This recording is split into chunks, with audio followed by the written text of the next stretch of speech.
what was the sort of the journey from going from supplement, which you guys knew really well, into the foods journey? What was that catalyst like? Yeah, I mean, it was tough because we were learning on the job almost. And actually, we created a category. So, protein bars weren't in, or sports supplements weren't in Tesco. So, we were selling so much in specialist shops that we had an email from Tesco's. I think it was like back in 2014, 15. He said, I can't ignore you anymore. And that was almost, that made it easier because they knew they had to get into protein and supplements, but they just didn't know how to do it. So we were category captains and we almost educated them on that category. So, we created the category so it was easier for other brands to come into, but it was hard for us because we had to educate the consumers and educate the buyers to a certain extent about, the benefits of protein and supplements and how they were going to spike basket spend and all those sorts of things. So it was like a learning on the job. And as you were doing the learning on the job, did you ever think, well, we've got the category that we've sort of like semi-created, and it makes sense that the specialist sports shops can kind of see the value of it because we've got the bodybuilders or the real fitness enthusiasts that understand the benefit of 21 grams of protein in a bar with only 2 grams of sugar, whatever it may be. The label. Oh, yeah, I've read every label. I was a subscriber. On Amazon. I used to get the box by default. My wife was like, you've got about another 4 Amazon boxes. delivery, Yeah, exactly. Yeah, yet another one.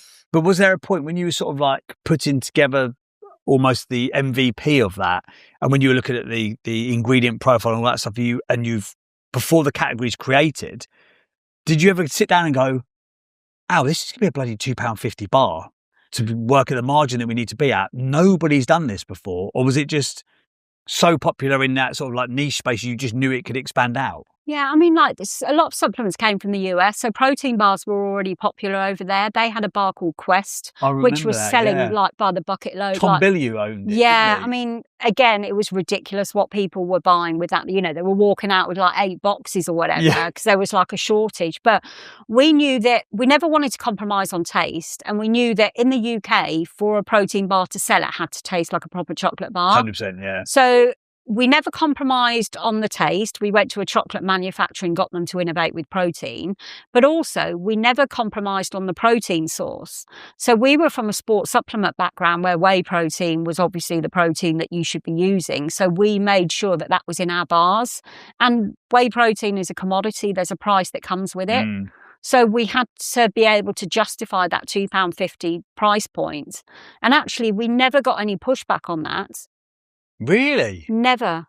I mean, we never traded on price. No. So we always set our stall out and this is what we're selling and this is what it gives you. And people bought into it. And I think it was all the sort of value add that Grenade gave. So like the community and, people wanted to be part of it. And, we had the sports nutrition credibility that moved into mass market food. Yeah. But we didn't, even though we sort of created that category in retail, it was all about timing as well. So we can never take credit for that.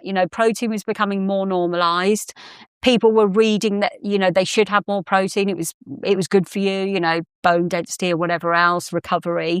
So, protein was becoming normal on cereals and other foods. So timing was right for us. If we'd have tried to launch a protein bar into the market 10 years earlier, it would have been too early and I bet it wouldn't have succeeded. Or 10 years later, the market saturated, it would have been a lot harder. Let's pause there because what Juliet's really saying here is something that a lot of founders don't always like to admit. Timing matters, and it matters a lot. In business, we love the idea that success is purely down to our brilliant execution. I know, I definitely like the idea of that. You work harder, you've thought better about things, you've got the best product, you've outmarketed everyone else in the market. And yes, of course, all of that matters. But also timing is often the multiplier that determines whether all that hard work actually lands or it just gets ignored. Juliet is being really honest here. Grenade didn't just win because they made a great bar. And let's be real, it is a great bar. They won because they made a great bar at the right time, at the moment that protein was starting to become normalised. Consumers were becoming more aware of protein. Retailers were becoming more open to it. The market was becoming ready for a product like that. Too early and people just don't get it. Too late and the market is already crowded. That middle window where consumer behaviour is shifting, but the category is not yet fully saturated, that is where brands can really take off. But you can't always plan for that. Sometimes the product might be right, but the timing is all kinds of wrong. Sometimes the brand is good, but the culture has not yet caught up.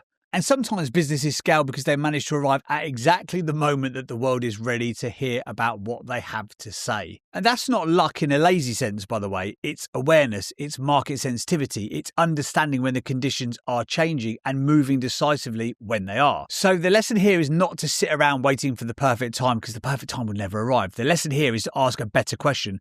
Is the market actually becoming ready for this now? Because building a great brand is not just about what you make, it's about when you show up with it as well.